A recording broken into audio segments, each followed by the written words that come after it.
कि भाई सरपंच की मिली भगत है इसमें और इसलिए समस्या का समाधान नहीं हो रहा, उस बारे में आप क्या कहना चाहोगे? गुरुदेव भाई, मैं गांव के ही विकास कार्यों के लिए 3 दिन से चंडीगढ़ गया हुआ था। उस टाइम वहाँ बीजी भी था, एक दो साथी का फोन आया था मेरे पास और उसके फोन को उस टाइम उन्होंने मेरे को बताई हो, उस बात को अमल ना करने में मेरे को ध्यान ना रहा हो, बाहर था, बिजी था। और आने वाले कुछ टाइम के बाद आपको ये भी पता चला कि खेल ग्राउंड के लिए ग्राम पंचायत क्या क्या सुविधाएं कर रही है। अपने कामों में विश्वास रखता हूँ। मेरे पास 400-500 फोन हर रोज आते हैं। मैं लगभग सभी को अटेंड करता हूँ। लगभग हो सकता है कुछ साथी छूट जाए तो मैं बैक कॉल करके भी संतुष्ट करने की कोशिश करता हूँ। अब 500 फोन गांव वाले जाएंगे को सभी को संतुष्ट मुख्यमंत्री से भी नहीं होते और देश के यशस्वी प्रधानमंत्री मोदी से भी नहीं होते, तो सरपंच से एक दिन में 50 कार्यों की सूची भेज देते हैं ग्रुप में। और मैं पहला सरपंच होऊंगा उमरा गांव का जिन्होंने ग्रुप के साथियों के साथ मिलके गांव की कोई भी छोटी समस्या बड़ी समस्या है उसको सुनने का, उस पर गौर करके उस काम करने को प्रयास भी करते हैं। और लगभग जो ग्राम पंचायत से हो सकता है कोई गांव वाले की समस्या ग्रुप में डाल दी तो भी मैं प्रयास करता हूँ। मेरे से पहले और साथी भी गांव के सरपंच रहे हैं, आप भी युवा साथी हो, अपने भी 2-3 सरपंचों के कार्यकाल तो आपको याद होगा, ऐसी बात नहीं है। बिल्कुल। तो यह ग्राम पंचायत के अब डिजिटल जमाना है, उस टाइम थोड़ा कम था, तो मैं प्रयास करता हूँ उसी टाइम चौकीदार की, अपने गांव में 2 चौकीदार है, मैं एक चौकीदार की ड्यूटी लगा देता हूँ भाई, सफाई कर्मचारी को सुबह सुबह वहाँ छोड़ के सफाई वगैरह करवाना। मैं अपनी तरफ से प्रयास करता हूँ गुरदीप भाई। गाँव की आबादी बहुत ज़्यादा है, सफाई कर्मचारी हो सकता है सफाई में कमी रह जाती हो मेरे से भी, ये नहीं कहता, क्योंकि गाँव बड़ा है।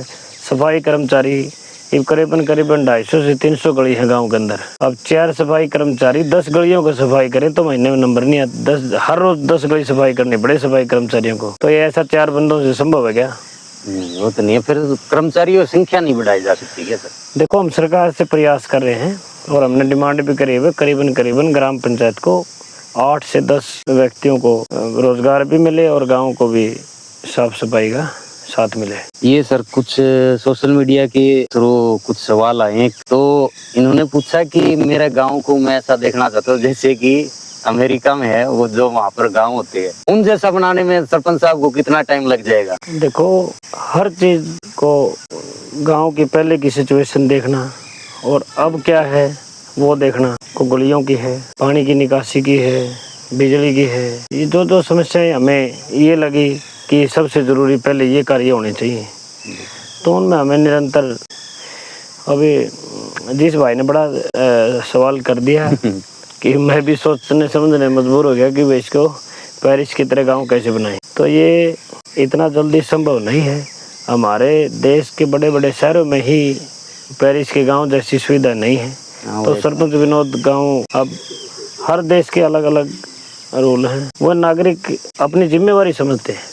बिल्कुल। हाँ, इसको गांव को पेरिस के गांव की तरह बना सकते हैं जब मेरे ग्राम वासियों का सभी का अच्छा सहयोग हो, तब मिलजुल के तो जिस भाई ने प्रश्न किया है उस तक कुछ नजदीक पहुंच सकते हैं जी। अब सफाई सरपंच निरंतर प्रयास कर रहे हैं और सफाई कर्मचारी प्रयास कर रहे हैं, उसमें हजारों आदमी व्यवस्था को खराब करने वाले हैं, तो फिर पेरिस का गांव कैसे बना सकते हैं? और अपने पंडित जी हैं, इन्होंने एक जो अवैध कनेक्शन लगे हैं सर पानी के, तो उनको लेकर आपका क्या प्रयास है सर? आप क्या समाधान कर सकते हैं? देखो, मेरी नॉलेज में ऐसा कोई किसी साथी ने तो ये दिया नहीं कि अवैध कनेक्शन है, और किसी ने कनेक्शन लगा रखा तो हमें ये भी नहीं पता कि भाई किसी ने 1 लगा रखे, 2 लगा रखे हैं, या तो ग्राम पंचायत को कोई शिकायत दे, उसकी बात पे अमल किया जाएगा। अब साथी के रूप में डाल देते हैं और कहने से संकोच करते हैं कि भाई आपकी शिकायत किसने, मेरा नाम भी नहीं आना चाहिए। बाकी मेरे पास ऐसी कोई समस्या नहीं आई। गाँव में ऐसी समस्या का समाधान करना है तो लोग मेरे साथ खुल के आए। अब वो सोचते हैं कि हमने मैसेज डाल दिया है, अमल करके करवाने का कार्य करे। आप लोगों में मेरे को सहयोग की आवश्यकता है। आप लोग आके बताओ कि भाई यहाँ अवैध कनेक्शन चले तो उन पे हम बिल्कुल एक्शन साहब से, जेई साहब से मिलकर अवैध कनेक्शनों को काटने का प्रयास करेंगे।